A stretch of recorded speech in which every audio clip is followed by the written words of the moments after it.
हो. नागपूर, चंद्रपूर, गोंदिया, भंडारा, यवतमाळ, गडचिरोली, हिंगणघाट परिसर, वर्धा, यवतमाळ परिसर ह्या भागातल्या सर्व जिल्ह्यांना सुरुवातीपासूनच 8 तारखेपासून हम्म हम्म. 48 तास 7 तारखेला असं जाणून येतील तुम्हाला. हो हो. एवढी प्रचंड गरमी ह्या 1-2 दिवसात काहीतरी घटनात्मक बदल दाखवणारच आहे. हम्म. आणि त्यानंतर मग विदर्भातले जे राहिलेले जिल्हे आहेत समजा हो. अकोला, अमरावती, जे काही वाशिम वगैरे पट्टा असेल, इकडे लोणारपर्यंतचा एरिया असेल, देऊळगाव राजापर्यंतचा एरिया असेल, हम्म या एरियापर्यंत हा देखील सिस्टम कार्यरत राहणार आहे. आणि यांना तुम्हाला 1 दिवस अगोदर आहे, यांना 1 दिवस उशीर येईल. म्हणजे 9 तारखेपासून ह्या जालन्यापर्यंतच्या एरियामध्ये कव्हर करेल. आणि ही सिस्टम फक्त तुमच्या पुरती मर्यादित नाही. मराठवाड्यामध्ये सुद्धा कनेक्टिव्हिटी आहे, पश्चिम महाराष्ट्रात सुद्धा कनेक्टिव्हिटी आहे. फक्त खानदेशला 10 तारखेपासून सुरुवात करतोय.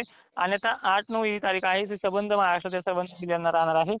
त्यात 7 जी तारीख आहे म्हणजे येत्या 48 तासामध्ये ही सांगली, सोलापूर, पुणे परिसर, अहमदनगर आणि इकडे धाराशिव, लातूरला तर कंटिन्यू पाऊस चालू आहे मागच्या 2-4 दिवसापासून. अच्छा. त्याच्यामध्ये आणखीन बदल होणार आहे.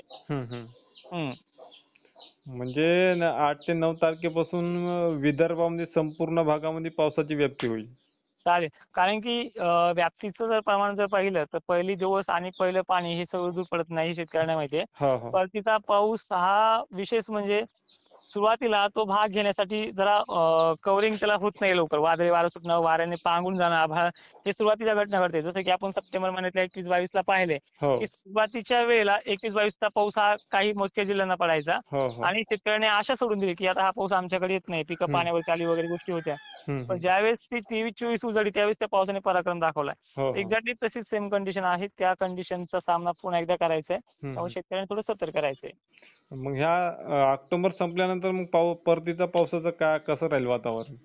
हे सेम म्हणजे परतीच्या पावसाचा दुसरा टप्पा आहे, याची पूर्वकल्पना तुमच्या आधीच्याही व्हिडिओमध्ये दिलेली आहे. आणि ही जी कंडिशन आहे सलग ह्या येणाऱ्या 2-3 दिवसानंतर ते पुढच्या आठवड्यातल्या 18-19 तारखेपर्यंत कायम आहे. म्हणजे एक आठवड्याभर चालणारं वातावरण काही नुकसान सुद्धा करू शकतं.